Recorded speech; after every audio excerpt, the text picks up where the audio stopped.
Hello welcome you all in my channel concept Guru ਏ ਤੇ ਮੈਂ ਹਾਂ ਤੁਹਾਡਾ ਹੋਸਟ ਅਸ਼ਵਨੀ ਕੁਮਾਰ। ਪਿਆਰੇ ਵਿਦਿਆਰਥੀਓ, ਇਹ ਵੀਡੀਓ +2 ਪੋਲੀਟੀਕਲ ਸਾਇੰਸ ਦੇ ਵਿਦਿਆਰਥੀਆਂ ਲਈ ਹੈ।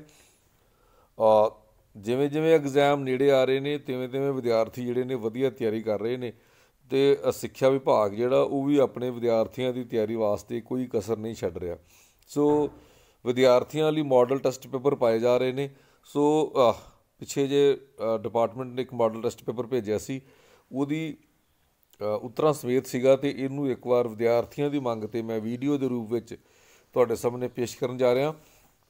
ਸੋ ਆਓ ਵਿਦਿਆਰਥੀਓ, ਇਹ ਮਾਡਲ ਟੈਸਟ ਪੇਪਰ ਦੇ ਜਿਹੜੇ ਪ੍ਰਸ਼ਨ ਨੇ ਇਹਨਾਂ ਨੂੰ ਰਿਪੀਟ ਪੜ੍ਹਿਆ ਜਾਏ। ਕਾਫੀ ਪ੍ਰਸ਼ਨ ਉੱਤਰ ਤੁਸੀਂ ਪਹਿਲਾਂ ਹੀ ਕਰ ਚੁੱਕੇ ਹੋ, ਫਿਰ ਵੀ ਦੁਹਰਾਈ ਜਿਹੜੀ ਆ ਉਹ ਬਹੁਤ ਅੱਛੀ ਹੁੰਦੀ ਹੈ। ਸੋ +2 ਪੋਲੀਟੀਕਲ ਸਾਇੰਸ 12ਵੀਂ ਜਮਾਤ ਰਾਜਨੀਤੀ ਸ਼ਾਸਤਰ ਦਾ ਫਾਈਨਲ ਐਗਜ਼ਾਮ ਜਿਹੜਾ ਹੋਣਾ ਵਾ ਉਹ ਵੀ ਇਹੋ ਪੈਟਰਨ ਹੈ ਅਤੇ ਉਹਦੇ ਅਨੁਸਾਰ ਹੀ ਇਹ ਮਾਡਲ ਟੈਸਟ ਪੇਪਰ ਹੈ।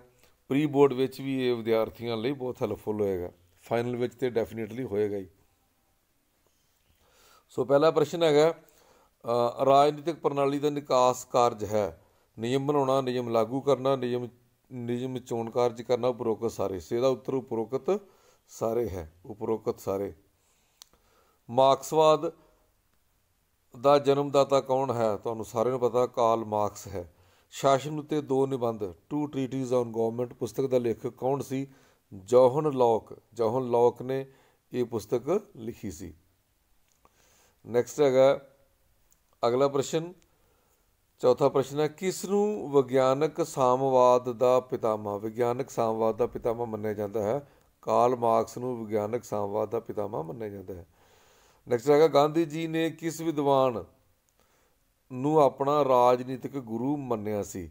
ਗੋਪਾਲ ਕ੍ਰਿਸ਼ਨ ਗੋਖਲੇ ਸਹੀ ਉੱਤਰ ਹੈ। ਗੋਪਾਲ ਕ੍ਰਿਸ਼ਨ ਗੋਖਲੇ ਨੂੰ ਗਾਂਧੀ ਜੀ ਨੇ ਆਪਣਾ ਰਾਜਨੀਤਿਕ ਗੁਰੂ ਮੰਨਿਆ ਸੀ। ਨੈਕਸਟ ਕੁਐਸਚਨ ਹੈ, ਭਾਰਤੀ ਰਾਸ਼ਟਰੀ ਅੰਦੋਲਨ ਵਿੱਚ 1919 ਤੋਂ 1947 ਦੇ ਯੁੱਗ ਨੂੰ ਕਿਸ ਨਾਮ ਨਾਲ ਜਾਣਿਆ ਜਾਂਦਾ? ਮਹਾਤਮਾ ਗਾਂਧੀ ਯੁੱਗ ਦੇ ਨਾਂ ਨਾਲ ਜਾਣਿਆ ਜਾਂਦਾ। ਸੋ 1919 ਤੋਂ 1947 ਦੇ ਯੁੱਗ ਨੂੰ ਮਹਾਤਮਾ ਗਾਂਧੀ ਯੁੱਗ ਨਾਲ ਜਾਣਿਆ ਜਾਂਦਾ। ਅਗਲਾ ਹੈਗਾ ਜੀ, ਗਾਂਧੀ ਜੀ ਨੇ ਭਾਰਤ ਛੱਡੋ ਅੰਦੋਲਨ ਕਦੋਂ ਚਲਾਇਆ? ਗਾਂਧੀ ਜੀ ਨੇ ਭਾਰਤ ਛੱਡੋ ਅੰਦੋਲਨ ਜਿਹੜਾ 1942 ਵਿੱਚ ਚਲਾਇਆ। ਤੁਹਾਨੂੰ ਸਾਰਿਆਂ ਨੂੰ ਪਤਾ 8 ਅਗਸਤ 1942 ਨੂੰ ਮਹਾਤਮਾ ਗਾਂਧੀ ਜੀ ਨੇ ਕੁਇਟ ਇੰਡੀਆ ਮੂਵਮੈਂਟ ਚਲਾਈ। ਸੋ 1942 1944 ਇਹਦਾ ਸਹੀ ਉੱਤਰ ਹੈ। ਨੈਕਸਟ ਹੈਗਾ, ਮਹਾਤਮਾ ਗਾਂਧੀ ਜੀ ਦੇ ਜੀਵਨ ਵਿੱਚ ਪ੍ਰਭਾਵ ਪਾਉਣ ਵਾਲੇ ਇੱਕ ਧਾਰਮਿਕ ਗ੍ਰੰਥ ਦਾ ਨਾਮ ਦੱਸੋ? ਗੀਤਾ, ਬਾਈਬਲ, ਰਾਮਾਇਣ, ਉਪਰੋਕਤ ਸਾਰੇ। ਕਿਉਂਕਿ ਇਹਨਾਂ ਸਾਰਿਆਂ ਨੇ ਗਾਂਧੀ ਜੀ ਦੇ ਜੀਵਨ ਵਿੱਚ ਬਹੁਤ ਵੱਡਾ ਯੋਗਦਾਨ ਪਾਇਆ ਸੀਗਾ। ਸੋ ਇਸ ਕਰਕੇ ਪ੍ਰਭਾਵ ਪਾਇਆ, ਇਸ ਕਰਕੇ ਇਹ ਸਾਰੇ ਗ੍ਰੰਥ ਨੇ ਜਿਹੜੇ ਇਹਨਾਂ ਸਾਰਿਆਂ ਦਾ ਪ੍ਰਭਾਵ ਸੀ। ਉਪਰੋਕਤ ਸਾਰੇ ਇਹਦਾ ਸਹੀ ਉੱਤਰ ਹੈ। ਨੌਕਰਸ਼ਾਹੀ ਦੀ ਵਿਸ਼ੇਸ਼ਤਾ ਹੈ? ਨਿਸ਼ਚਿਤ ਮਿਆਦਵੀ ਵਿਸ਼ੇਸ਼ਤਾ ਹੈ, ਪੇਸ਼ੇਵਰ ਵਰਗ ਹੁੰਦਾ ਹੈ, ਨਿਰਪੱਖਤਾ ਹੈ। ਇਹ ਸਾਰੇ ਹੀ ਇਹਦਾ ਸਹੀ ਉੱਤਰ ਹੈ। ਇਸ ਕਰਕੇ ਇਹਦਾ ਸਹੀ ਉੱਤਰ ਕੀ ਹੈ? ਉਪਰੋਕਤ ਸਾਰੇ। ਬਿਊਰੋਕ੍ਰੇਸੀ ਸ਼ਬਦ ਕਿਸ ਭਾਸ਼ਾ ਤੋਂ ਲਿਆ ਗਿਆ ਹੈ? ਫਰਾਂਸੀਸੀ ਭਾਸ਼ਾ ਤੋਂ। ਐਕਚੁਅਲੀ ਬਿਊਰੋ ਸ਼ਬਦ ਜਿਹੜਾ ਫਰਾਂਸੀਸੀ ਭਾਸ਼ਾ ਤੋਂ ਅਤੇ ਕ੍ਰੇਸੀ ਸ਼ਬਦ ਜਿਹੜਾ ਯੂਨਾਨੀ ਭਾਸ਼ਾ ਤੋਂ ਲਿਆ ਗਿਆ ਸੀ। ਅਗਲਾ ਪ੍ਰਸ਼ਨ ਹੈ, ਭਾਰਤ ਵਿੱਚ ਨਾਮ ਮਾਤਰ ਕਾਰਜਪਾਲਿਕਾ ਕੌਣ ਹੈ? ਭਾਰਤ ਵਿੱਚ ਨਾਮ ਮਾਤਰ ਕਾਰਜਪਾਲਿਕਾ ਰਾਸ਼ਟਰਪਤੀ ਹੈ। ਭਾਰਤ ਵਿੱਚ ਹੁਣ ਤੱਕ ਕਿੰਨੀਆਂ ਲੋਕ ਸਭਾ ਚੋਣਾਂ ਹੋ ਚੁੱਕੀਆਂ ਹਨ?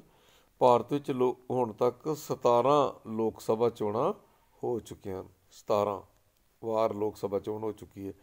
ਭਾਰਤ ਨੂੰ ਆਜ਼ਾਦੀ ਕਦੋਂ ਮਿਲੀ? 15 ਅਗਸਤ 1947। ਗ੍ਰਾਮ ਪੰਚਾਇਤ ਚੋਣ ਲੜਨ ਲਈ ਘੱਟ ਤੋਂ ਘੱਟ ਕਿੰਨੀ ਉਮਰ ਚਾਹੀਦੀ ਹੈ? 21 ਸਾਲ। 21 ਸਾਲ ਦੀ ਉਮਰ ਵਿੱਚ ਤੁਸੀਂ ਗ੍ਰਾਮ ਪੰਚਾਇਤ ਦੀ ਚੋਣ ਲੜ ਸਕਦੇ ਹੋ। ਗ੍ਰਾਮ ਪੰਚਾਇਤ ਦੇ ਮੁਖੀ ਨੂੰ ਕੀ ਕਿਹਾ ਜਾਂਦਾ ਹੈ? ਸਰਪੰਚ। ਨਗਰ ਨਿਗਮ ਦੇ ਪ੍ਰਧਾਨ ਨੂੰ ਕੀ ਕਿਹਾ ਜਾਂਦਾ ਹੈ? ਮੇਅਰ। ਮੇਅਰ। ਭਾਰਤ ਵਿੱਚ ਕਿਸ ਪ੍ਰਕਾਰ ਦੀ ਦਲ ਪ੍ਰਣਾਲੀ ਹੈ? ਭਾਰਤ ਵਿੱਚ ਬਹੁ ਦਲ ਪ੍ਰਣਾਲੀ ਹੈ। ਇਸ ਤੋਂ ਅਗਲਾ ਪ੍ਰਸ਼ਨ, ਭਾਰਤ ਵਿੱਚ ਚੋਣਾਂ ਦਾ ਪ੍ਰਬੰਧ ਕੌਣ ਕਰਦਾ ਹੈ? ਭਾਰਤ ਵਿੱਚ ਚੋਣਾਂ ਦਾ ਪ੍ਰਬੰਧ ਚੋਣ ਆਯੋਗ ਕਰਦਾ ਹੈ। ਨੈਕਸਟ ਹੈਗਾ, ਭਾਰਤ ਦੇ ਮੁੱਖ ਚੋਣ ਕਮਿਸ਼ਨਰ ਦਾ ਨਾਂ ਲਿਖੋ। ਭਾਰਤ ਦੇ ਮੁੱਖ ਚੋਣ ਕਮਿਸ਼ਨਰ ਦਾ ਨਾਂ ਸੁਨੀਲ ਕੁਮਾਰ ਅਰੋੜਾ ਹੈ। ਅਗਲਾ ਪ੍ਰਸ਼ਨ ਵਿਦਿਆਰਥੀਓ, ਪੰਚਸ਼ੀਲ ਦਾ ਸਮਝੌਤਾ ਕਿਹੜੇ ਦੇਸ਼ਾਂ ਵਿਚਕਾਰ ਹੋਇਆ? ਭਾਰਤ ਅਤੇ ਚੀਨ ਵਿਚਕਾਰ। ਆਮ ਆਦਮੀ ਪਾਰਟੀ ਦਾ ਚੋਣ ਨਿਸ਼ਾਨ ਕੀ ਹੈ? ਹਾਥੀ ਹੈ। ਗਲਤ ਹੈ ਜੀ, ਤੁਹਾਨੂੰ ਪਤਾ ਹੈ ਝਾੜੂ ਹੈ। ਸੋ ਇਸ ਕਰਕੇ ਇਹ ਕੀ ਹੈ, ਗਲਤ ਹੈ। ਮੈਕਮੋਹਨ ਰੇਖਾ ਭਾਰਤ ਅਤੇ ਚੀਨ ਦੀ ਹੱਦ ਨਿਰਧਾਰਿਤ ਕਰਦੀ ਹੈ। ਬਿਲਕੁਲ ਠੀਕ ਹੈ, ਭਾਰਤ ਚੀਨ ਸਰਹੱਦ ਨੂੰ ਮੈਕਮੋਹਨ ਰੇਖਾ ਕਿਹਾ ਜਾਂਦਾ ਹੈ। ਭਾਰਤੀ ਵਿਦੇਸ਼ ਨੀਤੀ ਦੇ ਨਿਰਮਾਤਾ ਡੈਸ਼ ਹਨ, ਪੰਡਿਤ ਜਵਾਹਰ ਲਾਲ ਨਹਿਰੂ ਹਨ। ਸੰਯੁਕਤ ਰਾਸ਼ਟਰ ਦੇ ਡੈਸ਼ ਅੰਗ ਹਨ, 6 ਅੰਗ ਹਨ ਸੰਯੁਕਤ ਰਾਸ਼ਟਰ ਸੰਘ ਦੇ।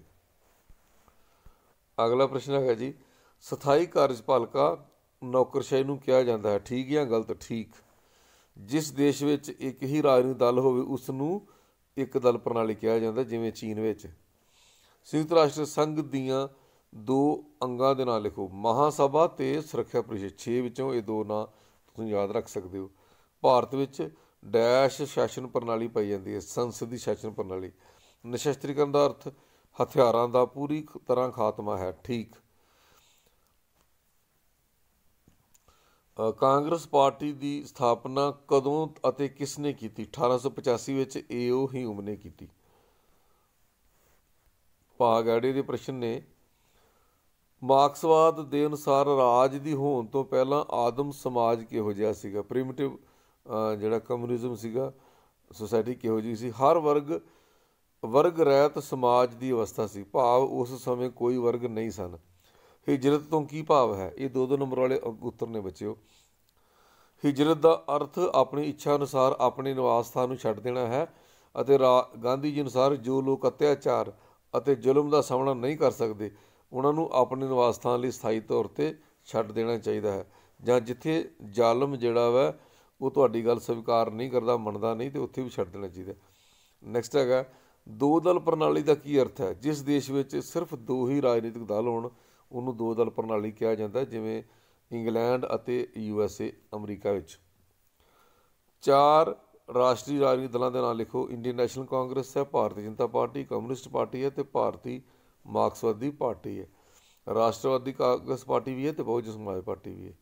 ਇਹ ਸਾਰੀਆਂ ਪਾਰਟੀਆਂ ਰਾਸ਼ਟਰੀ ਪਾਰਟੀਆਂ ਹਨ। ਬਾਲਗ ਮਤ ਅਧਿਕਾਰ ਤੋਂ ਕੀ ਭਾਵ ਹੈ? ਜਿਸ ਵਿਅਕਤੀ ਦੀ ਉਮਰ 18 ਸਾਲ ਜਾਂ 18 ਸਾਲ ਤੋਂ ਜ਼ਿਆਦਾ ਹੋਵੇ ਉਸ ਬਾਲਗ ਨੂੰ ਬਿਨਾਂ ਭੇਦਭਾਵ ਵੋਟ ਦਾ ਅਧਿਕਾਰ ਦੇਣ ਨੂੰ ਬਾਲਗ ਵੋਟ ਅਧਿਕਾਰ ਕਿਹਾ ਜਾਂਦਾ ਹੈ। ਸਰਵਜਨਕ ਵੋਟ ਅਧਿਕਾਰ ਵੀ ਕਿਹਾ ਜਾਂਦਾ ਹੈ ਇਸ ਨੂੰ।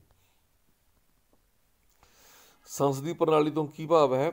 ਸੰਸਦੀ ਪ੍ਰਣਾਲੀ ਵਿੱਚ ਕਾਰਜਪਾਲਿਕਾ ਅਤੇ ਵਿਧਾਨ ਪਾਲਿਕਾ ਵਿੱਚ ਡੂੰਘਾ ਸੰਬੰਧ ਹੁੰਦਾ ਹੈ।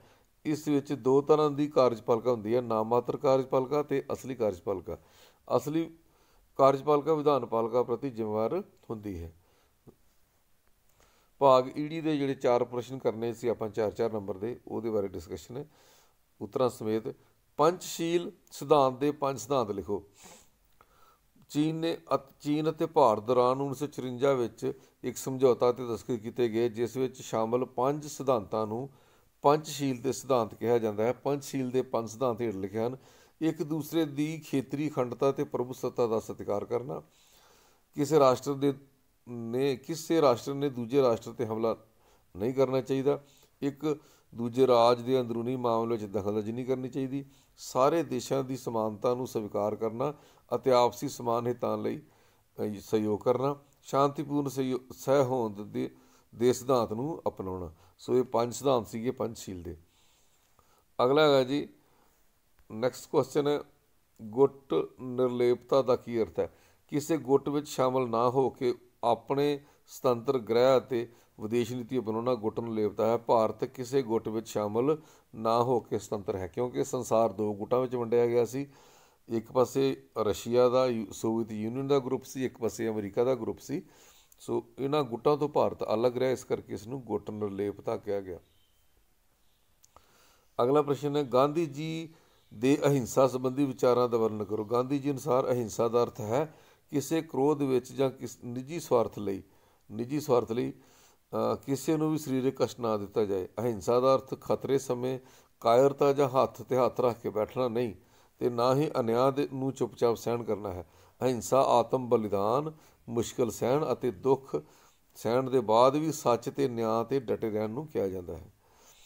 ਅਗਲਾ ਪ੍ਰਸ਼ਨ ਹੈਗਾ ਜੀ, ਗ੍ਰਾਮ ਪੰਚਾਇਤ ਦੀ ਬਣਤਰ ਲਿਖੋ। ਗ੍ਰਾਮ ਪੰਚਾਇਤ, ਹਰੇਕ ਗ੍ਰਾਮ ਪੰਚਾਇਤ ਵਿੱਚ ਇੱਕ ਸਰਪੰਚ ਅਤੇ ਬਾਕੀ ਪੰਚ ਹੁੰਦੇ ਹਨ। ਸਰਪੰਚ ਦੇ ਮੈਂਬਰਾਂ ਦੀ ਗਿਣਤੀ 5 ਤੋਂ 13 ਹੋ ਸਕਦੀ ਹੈ ਪੰਜਾਬ ਵਿੱਚ, ਜਿਨ੍ਹਾਂ ਦੀ ਗਿਣਤੀ ਇਸ ਤਰ੍ਹਾਂ ਹੈ: 200 ਤੋਂ 1000 5 ਮੈਂਬਰ, 1000 ਤੋਂ 2000 ਜਨਸੰਖਿਆ ਹੋਵੇ ਤੇ 7 ਪੰਚ, 2000 ਤੋਂ ਵੱਧ ਪਰ 5000 ਤੋਂ ਘੱਟ ਹੋਏ 9 ਪੰਚ, 5000 ਤੋਂ ਵੱਧ ਤੇ 10000 ਤੋਂ ਘੱਟ ਜਨਸੰਖਿਆ ਵਾਲੇ ਪਿੰਡ ਵਿੱਚ 11 ਪੰਚ ਤੇ 10000 ਤੋਂ ਵੱਧ ਵਸੋਂ ਵਾਲੇ ਪਿੰਡਾਂ ਲਈ 13 ਪੰਚ ਹੋ ਸਕਦੇ ਨੇ।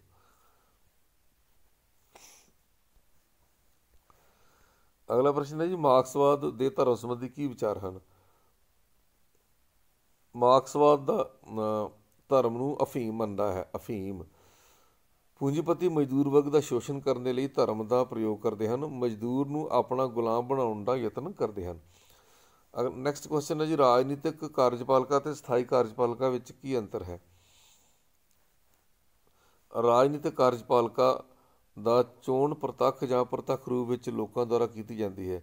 ਇਹ ਆਮ ਤੌਰ 'ਤੇ 5 ਸਾਲ ਲਈ ਚੁਣੀ ਜਾਂਦੀ ਹੈ। ਸਥਾਈ ਕਾਰਜਪਾਲਿਕਾ ਪ੍ਰਸ਼ਾਸਕੀ ਅਧਿਕਾਰੀਆਂ ਦਾ ਦੂਜਾ ਨਾਮ ਹੈ। ਸਥਾਈ ਕਾਰਜਪਾਲਿਕਾ ਦੀ ਚੋਣ ਯੋਗਤਾ ਦੇ ਆਧਾਰ 'ਤੇ ਕੀਤੀ ਜਾਂਦੀ ਹੈ।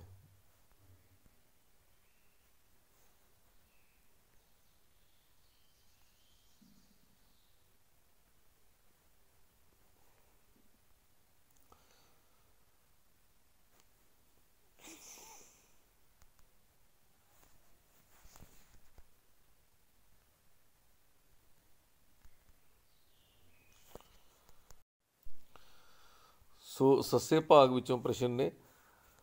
ਪਹਿਲਾ ਪ੍ਰਸ਼ਨ ਜਿਹੜਾ ਸੱਸਾ ਭਾਗ ਦਾ ਪ੍ਰਸ਼ਨ ਹੈ, ਇਹਦੇ ਵਿੱਚ ਤੁਹਾਨੂੰ ਪਤਾ ਵਾ ਪੈਰਾ ਆਉਣਾ ਵਾ, ਪੈਰੇ ਵਿੱਚੋਂ ਪੈਰੇ ਨੂੰ ਪੜ੍ਹ ਕੇ ਆਪਾਂ ਉੱਤਰ ਦੇਣੇ ਹੁੰਦੇ ਨੇ। ਠੀਕ ਹੈ, ਸੋ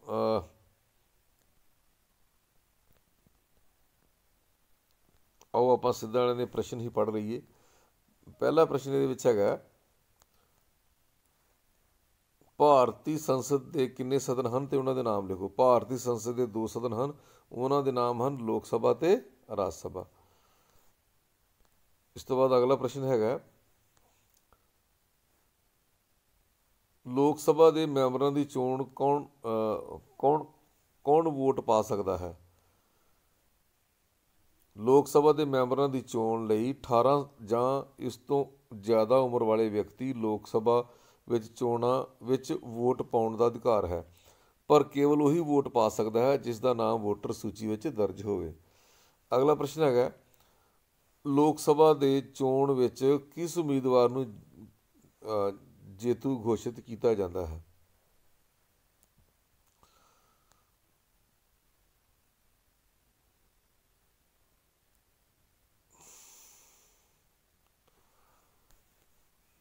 ਜਿਹੜਾ ਉਮੀਦਵਾਰ ਸਹੀ ਵੋਟਾਂ ਪ੍ਰਾਪਤ ਕਰੇ, ਜਿਹੜਾ ਉਮੀਦਵਾਰ ਪੂਰੀਆਂ ਵੋਟਾਂ ਪ੍ਰਾਪਤ ਕਰੇ, ਬਾਕੀ ਸਾਰਿਆਂ ਤੋਂ ਵੱਧ ਵੋਟਾਂ ਪ੍ਰਾਪਤ ਕਰੇ, ਉਸ ਨੂੰ ਜੇਤੂ ਉਮੀਦਵਾਰ ਘੋਸ਼ਿਤ ਕੀਤਾ ਜਾਂਦਾ ਹੈ। ਸੋ ਨੈਕਸਟ ਕੁਐਸਚਨ ਹੈਗਾ, ਸੱਸਾ ਸਹੀ ਮਿਲਾਨ। ਹੇਠਲਾ ਸਦਨ ਤੁਹਾਨੂੰ ਪਤਾ ਵਾ ਭਾਰਤ ਵਿੱਚ ਹੇਠਲਾ ਸਦਨ ਲੋਕ ਸਭਾ ਨੂੰ ਕਿਹਾ ਜਾਂਦਾ।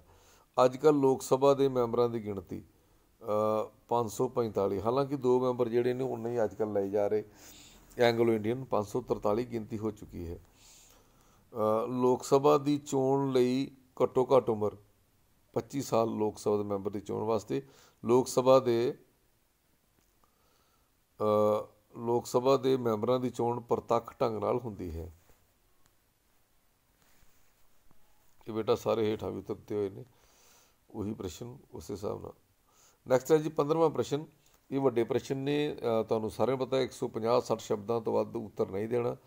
ਠੀਕ ਹੈ, ਅਤੇ 6 ਨੰਬਰ ਦਾ ਪ੍ਰਸ਼ਨ ਨੇ। ਰਾਜਨੀਤਿਕ ਪ੍ਰਣਾਲੀ ਦੀ ਪਰਿਭਾਸ਼ਾ ਦਿਓ ਅਤੇ ਇਸ ਦੀਆਂ 4 ਵਿਸ਼ੇਸ਼ਤਾਵਾਂ ਲਿਖੋ।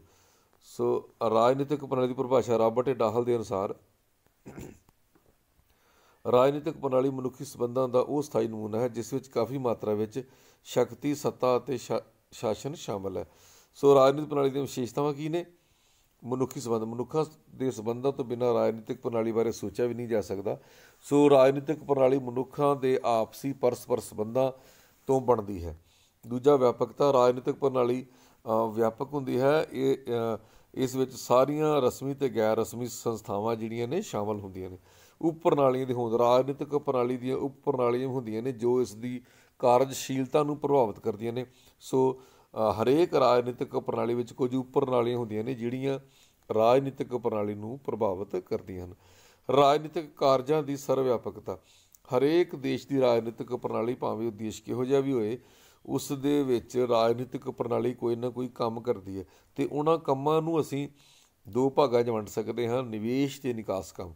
ਸੋ ਸਾਰੀਆਂ ਰਾਜਨੀਤਿਕ ਪ੍ਰਣਾਲੀਆਂ ਜਿਹੜੀਆਂ ਨੇ ਇਹ ਦੋ ਕਾਰਜ ਜ਼ਰੂਰ ਕਰਦੀਆਂ ਨੇ, ਨਿਵੇਸ਼ ਕਾਰਜ ਅਤੇ ਨਿਕਾਸ ਕਾਰਜ। ਸੋ ਇਹਨਾਂ ਹੈਡਿੰਗਸ ਨੂੰ ਤੁਸੀਂ ਹੋਰ ਵਿਆਖਿਆ ਵੀ ਕਰ ਸਕਦੇ ਹੋ। ਨੈਕਸਟ ਕੁਐਸਚਨ ਹੈ 16ਵਾਂ ਜੀ, ਰਾਜਨੀਤਿਕ ਦਲਾਂ ਦਾ ਮੁੱਖ ਕਾਰਜ ਜਾਂ ਮਾਰਕਸਵਾਦ ਦੇ ਮੁੱਖ ਸਿਧਾਂਤ। ਸੋ ਮਾਰਕਸਵਾਦ ਦੇ ਮੁੱਖ ਸਿਧਾਂਤ ਦੀ ਗੱਲ ਕੀਤੀ ਗਈ ਹੈ। ਕਾਰਲ ਮਾਰਕਸ ਨੇ ਸਾਮਵਾਦ ਨੂੰ ਵਿਗਿਆਨਕ ਅਤੇ ਵਿਵਹਾਰਕ ਰੂਪ ਦੇਣ ਦਾ ਯਤਨ ਕੀਤਾ। ਮਾਰਕਸਵਾਦ ਇਤਿਹਾਸ ਉੱਤੇ ਆਧਾਰਿਤ ਹੈ, ਇਸ ਨੂੰ ਮਾਰਕਸਵਾਦ ਜਾਂ ਸਾਮਵਾਦ ਵੀ ਕਿਹਾ ਜਾਂਦਾ। ਮਾਰਕਸਵਾਦ ਦੇ ਮੁੱਖ ਸਿਧਾਂਤ ਕਿਹੜੇ ਨੇ ਜੀ? ਸਭ ਤੋਂ ਪਹਿਲਾਂ ਵਾਧੂ ਮੁੱਲ ਦਾ ਸਿਧਾਂਤ ਹੈ। ਮਾਰਕਸ ਦਾ ਕਹਿਣਾ ਹੈ ਕਿ ਕਿਸੇ ਵੀ ਵਸਤੂ ਦੇ ਨਿਰਮਾਣ ਵਿੱਚ ਮਜ਼ਦੂਰ ਦਾ ਮੁੱਖ ਹੱਥ ਹੁੰਦਾ ਹੈ। ਪੂੰਜੀਪਤੀ ਉਸ ਨੂੰ ਪੂਰੀ ਮਜ਼ਦੂਰੀ ਨਹੀਂ ਦਿੰਦਾ। ਪੂੰਜੀਪਤੀ ਮਜ਼ਦੂਰ ਨੂੰ ਓਨਾ ਹੀ ਵੇਤਨ ਦਿੰਦਾ ਹੈ ਜਿਸ ਨਾਲ ਉਹ ਪੂੰਜੀਪਤੀ ਦੀ ਸੇਵਾ ਕਰ ਸਕੇ। ਮਜ਼ਦੂਰੀ ਅਤੇ ਵਸਤੂ ਦੇ ਮੁੱਲ ਵਿੱਚ ਜੋ ਅੰਤਰ ਹੈ ਉਹ ਮਜ਼ਦੂਰ ਦਾ ਹਿੱਸਾ ਹੈ ਜਿਸ ਨੂੰ ਪੂੰਜੀਪਤੀ ਆਪ ਰੱਖ ਲੈਂਦਾ ਹੈ, ਜਦ ਕਿ ਇਸ ਉੱਪਰ ਮਜ਼ਦੂਰ ਦਾ ਹੱਕ ਹੈ। ਇਸ ਨੂੰ ਹੀ ਵਾਧੂ ਮੁੱਲ ਦਾ ਸਿਧਾਂਤ ਕਿਹਾ ਜਾਂਦਾ ਹੈ। ਦੂਜਾ, ਮਾਰਕਸ ਦੇ ਧਰਮ ਸੰਬੰਧੀ ਵਿਚਾਰ। ਮਾਰਕਸ ਧਰਮ ਨੂੰ ਅਫੀਮ ਦੇ ਸਮਾਨ ਮੰਗਦਾ ਹੈ। ਪੂੰਜੀਪਤੀ ਮਜ਼ਦੂਰ ਵਰਗ ਦਾ ਸ਼ੋਸ਼ਣ ਕਰਨ ਲਈ ਧਰਮ ਦਾ ਪ੍ਰਯੋਗ ਕਰਦੇ ਹਨ। ਮਜ਼ਦੂਰਾਂ ਨੂੰ ਗੁਲਾਮ ਬਣਾਉਣ ਦਾ ਯਤਨ ਕੀਤਾ ਜਾਂਦਾ ਹੈ। ਸੋ ਇਸ ਕਰਕੇ ਮਾਰਕਸ ਜਿਹੜਾ ਵਾ ਧਰਮ ਨੂੰ ਅਫੀਮ ਮੰਗਦਾ ਹੈ ਅਤੇ ਇਸ ਨਾਲ ਲੋਕ ਭਾਗਵਾਦੀ ਬਣਦੇ ਹਨ। ਅਗਲਾ ਹੈਗਾ ਜੀ ਪੁਆਇੰਟ ਹੈਗਾ ਵਰਗ ਸੰਘਰਸ਼। ਕਾਰਲ ਮਾਰਕਸ ਅਨੁਸਾਰ ਸਮਾਜ ਵਿੱਚ ਹਮੇਸ਼ਾ ਵਰਗ ਸੰਘਰਸ਼ ਚੱਲਦਾ ਰਹਿੰਦਾ ਹੈ ਅਤੇ ਵਰਗ ਜਿਹੜਾ ਪੂੰਜੀਪਤੀ ਵਰਗ ਅਤੇ ਮਜ਼ਦੂਰ ਵਰਗ ਇਹਨਾਂ ਦੇ ਵਿੱਚ ਹਮੇਸ਼ਾ ਜਿਹੜਾ ਤਕਰਾਰਬਾਜ਼ੀ ਰਹਿੰਦੀ ਹੈ ਅਤੇ ਇਸ ਕਰਕੇ ਇਹ ਸਮਾਜ ਦੋ ਵਰਗਾਂ ਵਿੱਚ ਵੰਡਿਆ ਜਾਂਦਾ ਹੈ, ਇੱਕ ਹੈਵ ਅਤੇ ਇੱਕ ਹੈਵ ਨਾਟ। ਇੱਕ ਉਹ ਵਰਗ ਜਿਸ ਕੋਲ ਉਤਪਾਦਨ ਦੇ ਸਾਧਨ ਹਨ ਅਤੇ ਇੱਕ ਉਹ ਵਰਗ ਜਿਸ ਕੋਲ ਉਤਪਾਦਨ ਦੇ ਸਾਧਨ ਨਹੀਂ ਹਨ। ਸ਼ੁਰੂ ਦੇ ਸਮੇਂ ਤੋਂ ਹੀ ਇਹਨਾਂ ਦੋਹਾਂ ਦੇ ਵਿੱਚ ਸੰਘਰਸ਼ ਚੱਲਦਾ ਰਿਹਾ ਹੈ ਅਤੇ ਕਾਰਲ ਮਾਰਕਸ ਕਹਿੰਦਾ ਵੀ ਇਹ ਜਦੋਂ ਕ੍ਰਾਂਤੀ ਹੋਏਗੀ ਅਤੇ ਉਦੋਂ ਇਹ ਜਿਹੜੇ ਵਰਗ ਨੇ ਖਤਮ ਹੋ ਜਾਣਗੇ ਅਤੇ ਜਿਹੜੀ ਸ਼ਕਤੀ ਆ ਉਹ ਮਜ਼ਦੂਰਾਂ ਅਤੇ ਕਿਸਾਨਾਂ ਦੇ ਹੱਥ ਵਿੱਚ ਆ ਜਾਏਗੀ ਅਤੇ ਉਸ ਨਾਲ ਹੀ ਉਸ ਸਮੇਂ ਹੀ ਵਰਗ ਰਹਿਤ ਅਤੇ ਰਾਜ ਰਹਿਤ ਸਮਾਜ ਜਿਹੜਾ ਸਥਾਪਿਤ ਕੀਤਾ ਜਾ ਸਕੇਗਾ। ਇਸ ਤੋਂ ਅਗਲਾ ਪੁਆਇੰਟ ਹੈਗਾ ਪੂੰਜੀਵਾਦ ਦਾ ਆਤਮਨਾਸ਼। ਕਾਰਲ ਮਾਰਕਸ ਕਹਿੰਦਾ ਪੂੰਜੀਵਾਦ ਆਪਣੇ ਆਪ ਆਤਮਨਾਸ਼ ਵੱਲ ਵੱਧ ਰਿਹਾ ਹੈ ਕਿਉਂਕਿ ਵੱਡੇ ਪੂੰਜੀਪਤੀ ਛੋਟੇ ਪੂੰਜੀਪਤੀਆਂ ਦਾ ਵੀ ਨੂੰ ਵੀ ਖਤਮ ਕਰ ਰਹੇ ਹਨ ਅਤੇ ਉਹ ਹੌਲੀ ਹੌਲੀ ਛੋਟੇ ਪੂੰਜੀਪਤੀ ਜਿਹੜੇ ਨੇ ਉਹ ਮਜ਼ਦੂਰਾਂ ਨਾਲ ਮਿਲ ਜਾਂਦੇ ਨੇ, ਰਲ ਜਾਂਦੇ ਨੇ ਅਤੇ ਉਹ ਫਿਰ ਪੂੰਜੀਵਾਦ ਨੂੰ ਖਤਮ ਕਰਨ ਦੀ ਕੋਸ਼ਿਸ਼ ਕਰਦੇ ਨੇ ਕਿਉਂਕਿ ਜਿਹੜੇ ਛੋਟੇ ਪੂੰਜੀਪਤੀ ਨਵੇਂ ਮਜ਼ਦੂਰ ਬਣੇ ਨੇ ਉਹਨਾਂ ਨੂੰ ਸਾਰੇ ਪੂੰਜੀਪਤੀਆਂ ਦੇ ਭੇਤ ਦਾ ਪਤਾ ਹੁੰਦਾ। ਇਸ ਕਰਕੇ ਉਹ ਪੂੰਜੀਵਾਦ ਦੇ ਨੂੰ ਨਾਸ਼ ਕਰਨ ਵਿੱਚ ਬਹੁਤ ਵੱਡੀ ਭੂਮਿਕਾ ਨਿਭਾ ਸਕਦੇ ਹਨ। ਇਸੇ ਕਰਕੇ ਕਾਰਲ ਮਾਰਕਸ ਨੇ ਕਿਹਾ ਕਿ ਪੂੰਜੀਵਾਦ ਦਾ ਆਤਮਨਾਸ਼ ਜ਼ਰੂਰੀ ਹੈ, ਜ਼ਰੂਰ ਹੋਏਗਾ। ਸੋ ਰਾਜ ਦੇ ਅਲੋਪ ਹੋਣ ਵਿੱਚ ਵਿਸ਼ਵਾਸ। ਕਾਰਲ ਮਾਰਕਸ ਜਿਹੜਾ ਰਾਜ ਦੇ ਅਲੋਪ ਹੋਣ ਵਿੱਚ ਵਿਸ਼ਵਾਸ ਰੱਖਦਾ, ਇਹਦਾ ਅਰਥ ਇਹ ਹੈ ਕਾਰਲ ਮਾਰਕਸ ਕਹਿੰਦਾ ਵੀ ਰਾਜ ਜਿਹੜਾ ਵਾ ਇਹ ਹਮੇਸ਼ਾ ਮਜ਼ਦੂਰਾਂ ਨੂੰ ਦਬਾਉਂਦਾ ਹੈ, ਜਿਨ੍ਹਾਂ ਕੋਲ ਉਤਪਾਦਨ ਦੇ ਸਾਧਨ ਨਹੀਂ ਹੁੰਦੇ ਉਹਨਾਂ ਨੂੰ ਦਬਾਉਣ ਦਾ ਕੰਮ ਕਰਦਾ, ਓਪਰੈਸਰ ਦਾ ਕੰਮ ਕਰਦਾ। ਸੋ ਇਸ ਕਰਕੇ ਰਾਜ ਨੇ ਹਮੇਸ਼ਾ ਪੂੰਜੀਪਤੀਆਂ ਦਾ ਸਾਥ ਦਿੱਤਾ ਵਾ। ਜੇਲ੍ਹਾਂ, ਪੁਲਿਸ, ਥਾਣੇ, ਕਚਹਿਰੀ ਸਾਰੇ ਰਾਜ ਸਾਰੇ ਜਿਹੜੇ ਨੇ ਇਹ ਪੂੰਜੀਪਤੀਆਂ ਦਾ ਸਾਥ ਦਿੰਦੇ ਨੇ। ਇਸ ਕਰਕੇ ਮਾਰਕਸਵਾਦ ਅਨੁਸਾਰ ਰਾਜ ਜਦੋਂ ਕ੍ਰਾਂਤੀ ਹੋਵੇਗੀ ਮਜ਼ਦੂਰਾਂ ਦਾ ਸ਼ਾਸਨ ਆ ਜਾਏਗਾ ਅਤੇ ਰਾਜ ਦੀ ਲੋੜ ਨਹੀਂ ਰਹੇਗੀ ਕਿਉਂਕਿ ਕੋਈ ਸ਼ਕਤੀਸ਼ਾਲੀ ਕਿਸੇ ਘੱਟ ਸ਼ਕਤੀਹੀਨ ਨੂੰ ਦਬਾਉਣ ਦੀ ਕੋਸ਼ਿਸ਼ ਨਹੀਂ ਕਰੇਗਾ, ਸਗੋਂ ਸਾਰੇ ਰਲ ਮਿਲ ਕੇ ਮਿਹਨਤ ਕਰਨਗੇ ਅਤੇ ਖਾਣਗੇ। ਇਸ ਕਰਕੇ ਰਾਜ ਦਾ ਜ਼ਰੂਰ ਅਲੋਪ ਹੋ ਜਾਏਗਾ। ਰਾਜ ਰਹਿਤ ਅਤੇ ਵਰਗ ਰਹਿਤ ਸਮਾਜ ਦੀ ਸਥਾਪਨਾ ਜਿਹੜੀ ਹੈ ਉਹ ਸਮਾਜਵਾਦ ਵਿੱਚ, ਸਾਮਵਾਦ ਵਿੱਚ ਮਾਰਕਸ ਦੇ ਅਨੁਸਾਰ ਜ਼ਰੂਰ ਹੋਏਗੀ। ਲਾਸਟਲੀ ਵਰਗ ਰਹਿਤ ਅਤੇ ਰਾਜ ਰਹਿਤ ਸਮਾਜ ਦੀ ਸਥਾਪਨਾ, ਜਿਵੇਂ ਮੈਂ ਪਹਿਲੇ ਦੱਸ ਚੁੱਕਿਆ ਵੀ ਕਾਰਲ ਮਾਰਕਸ ਕਹਿੰਦਾ ਵੀ ਅੰਤਮ ਸਟੇਜ ਜਿਹੜੀ ਹੈ ਉਹ ਇਹ ਹੋਏਗੀ ਜਿਹਦੇ ਵਿੱਚ ਨਾ ਸਮਾਜ ਵਿੱਚ ਕੋਈ ਵਰਗ ਰਹੇਗਾ ਅਤੇ ਨਾ ਹੀ ਸਮਾਜ ਵਿੱਚ ਰਾਜ ਰਹੇਗਾ। ਵਰਗ ਦੀ ਲੋੜ ਨਹੀਂ ਕਿਉਂਕਿ ਸੰਘਰਸ਼ ਖਤਮ ਹੋ ਗਿਆ, ਕੋਈ ਪੂੰਜੀਪਤੀ ਨਹੀਂ ਅਤੇ ਕੋਈ ਮਜ਼ਦੂਰ ਨਹੀਂ, ਇਸ ਕਰਕੇ ਵਰਗ ਦੀ ਲੋੜ ਨਹੀਂ, ਵਰਗ ਰਹਿਤ ਹੋ ਗਿਆ। ਰਾਜ ਰਹਿਤ ਦੀ ਲੋੜ ਨਹੀਂ ਕਿਉਂਕਿ ਕਿਸੇ ਨੂੰ ਦਬਾਉਣ ਦੀ ਲੋੜ ਨਹੀਂ, ਇਸ ਕਰਕੇ ਸਾਰੇ ਇੱਕੋ ਜਿਹੇ ਨੇ। ਸੋ ਇਸ ਕਰਕੇ ਰਾਜ ਰਹਿਤ ਵੀ ਹੋ ਜਾਏਗਾ। ਸੋ ਕਾਰਲ ਮਾਰਕਸ ਕਹਿੰਦਾ ਵੀ ਅੰਤਮ ਉਦੇਸ਼ ਜਿਹੜਾ ਵਾ ਉਹ ਵਰਗ ਰਹਿਤ ਅਤੇ ਰਾਜ ਰਹਿਤ ਸਮਾਜ ਦੀ ਸਥਾਪਨਾ ਕਰਨਾ ਹੈ। ਸੋ ਇਹ ਸਾਰੇ ਪੁਆਇੰਟਸ ਜਿਹੜੇ ਨੇ ਮਾਰਕਸਵਾਦ ਦੇ ਮੁੱਖ ਸਿਧਾਂਤ ਨੇ। ਹੋਰ ਵੀ ਕੁਝ ਸਿਧਾਂਤ ਨੇ, ਪਰ ਇੰਨੇ ਸਿਧਾਂਤ ਕਰਨ ਨਾਲ ਹੀ ਵਿਦਿਆਰਥੀਓ ਤੁਸੀਂ ਵਧੀਆ ਢੰਗ ਨਾਲ ਪੇਪਰ ਆਪਣਾ ਕਰ ਸਕਦੇ ਹੋ। ਸੋ ਵੀਡੀਓ ਵੇਖਣ ਲਈ ਤੁਹਾਡਾ ਬਹੁਤ ਬਹੁਤ ਧੰਨਵਾਦ। So thank you.